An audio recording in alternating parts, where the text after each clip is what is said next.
नमः संस्कृताय। आज इस वीडियो के माध्यम से हम सभी महाकवि भास के जीवन परिचय और उनकी रचनाओं का अध्ययन करेंगे। महाकवि भास महाकवि भास के प्रामाणिक जीवन के विषय में अज्ञात है, अर्थात इनके जीवन परिचय के बारे में कुछ भी प्रामाणिक रूप से प्राप्त नहीं होता है। भास को धावक की उपाधि प्राप्त थी। भास का गोत्र अगस्त्य गोत्र माना जाता है और महाकवि भास का जन्म 100 ईसा पूर्व और 200 ईसा पूर्व माना जाता है। महाकवि भास वैष्णव धर्म के उपासक कहे जाते हैं। महाकवि भास का प्रिय अलंकार अनुप्रास, उपमा, स्वाभावोक्ति, उत्प्रेक्षा, रूपक आदि हैं। महाकवि ने अपने नाटकों में श्रृंगार और वीर रस का प्रयोग प्रमुखता से किया है। महाकवि भास की प्रमुख रीति वैदर्भी रही है। महाकवि भास ने अपने नाटकों में प्रसाद, माधुर्य, ओज तीनों गुणों का समन्वय स्थापित करके अपने नाटकों को लिखा है और जो महाकवि की रचनाएं हैं वो सरल भाषा में हैं और अकृत्रिम शैली से युक्त हैं। महाकवि भास की कृतियाँ त्रिवांकुर अर्थात त्रावणकोर के निवासी टी गणपत शास्त्री ने 1910 और 12 ईस्वी में भास नाटक चक्रम प्रकाशित किया। इस भास नाटक चक्रम में भास के 13 नाटक का जो संक्षिप्त परिचय है वह प्राप्त होता है और जो यह संग्रह है ये अनंत शयंत ग्रंथमाला त्रिवेंद्रम से प्रकाशित हुई। आगे कथा वस्तु के आधार पर भास के 13 नाटकों को 4 भागों में वर्गीकृत किया जाता है। रामायण मूलक, महाभारत मूलक, उदयन कथा मूलक और कल्पना मूलक। रामायण मूलक भास के 2 नाटक प्राप्त होते हैं, अभिषेक नाटक और प्रतिमा नाटक। और महाभारत मूलक 7 नाटक प्राप्त होते हैं महाकवि भास के, मध्यम व्यायोग, दूतवाक्य, कर्णभार, धूत घटोत्कच, पंचरात्र, उरुभंग, बाल चरित्र। उदयन कथा मूलक 2 नाटक प्राप्त होते हैं, प्रतिज्ञा यौगंधरायण और स्वप्न वासव दत्तम। कल्पना मूलक 2 नाटक प्राप्त होते हैं, अविमारक और चारुदत्त। अब हम आगे भास के जो 13 नाटक हैं उनके संक्षिप्त परिचय को देखेंगे। अभिषेक नाटक यह रामायण मूलक नाटक है। इसमें 6 अंक हैं और इसमें जो है इस नाटक में किष्किंधा कांड से लेकर लंका कांड तक की कथा का वर्णन है संक्षेप में, अर्थात रावण वध के पश्चात राम के राज्याभिषेक का वर्णन है।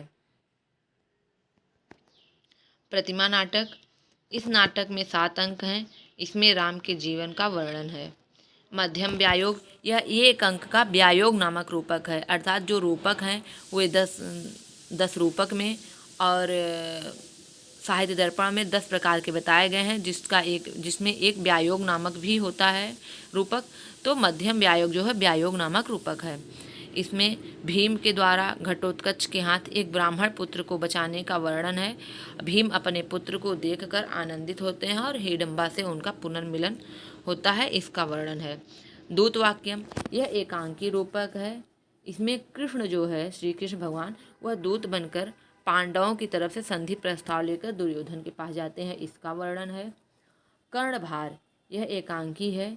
इसमें जो कर्ण है वो ब्राह्मण वेशधारी इंद्र को कवच और कुंडल दान देते हैं, इसका वर्णन है।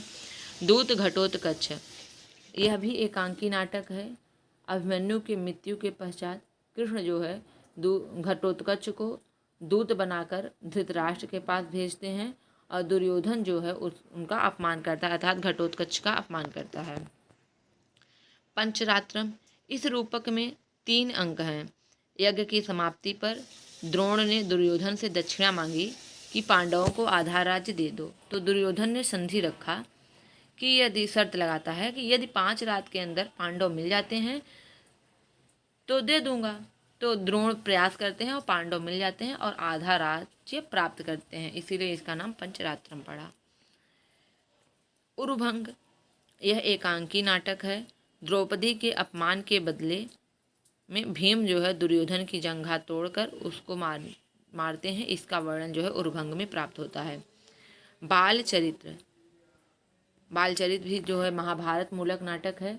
इसमें 5 अंक हैं। श्री कृष्ण के जन्म से लेकर कंस वध तक का वर्णन है बालचरित्र में। प्रतिज्ञा यौगंधरायण, यह उदयन कथा मूलक है। प्रतिज्ञा यौगंधरायण में 4 अंक हैं। उदयन के वासवदत्ता से प्रेम विवाह और यौगंधरायण द्वारा उदयन को प्रद्योत के यहाँ से छुड़ाने और उनकी नीतिमत्ता का वर्णन है। स्वप्नवासवदत्ता नाटक में 6 अंक हैं। यौगंधरायण का वासवदत्ता के द्वारा वासवदत्ता के मरने का प्रमाद फैलाया जाता है तथा उदयन का पद्मावती से विवाह कराना और उदयन के अपहृत जो उदयन के राज्य छीन लिए गए थे दूसरों के द्वारा उसे पुनः प्राप्त कराने का वर्णन है।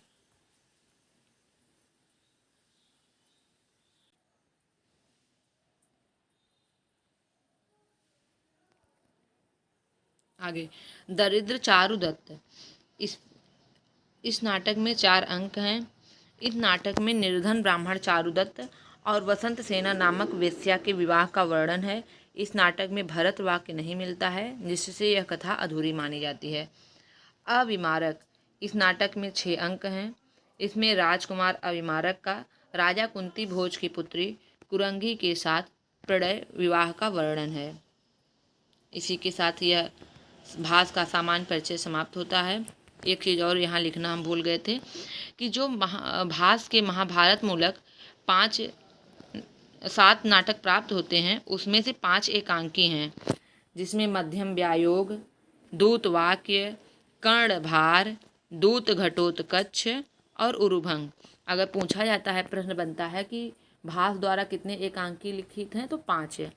उरुभंग, दूत घटोत्कच, कर्णभार, दूतवाक्यम और मध्यम व्यायोग। धन्यवाद। अगर आप सभी को वीडियो पसंद आई हो तो लाइक, सब्सक्राइब एंड शेयर करें।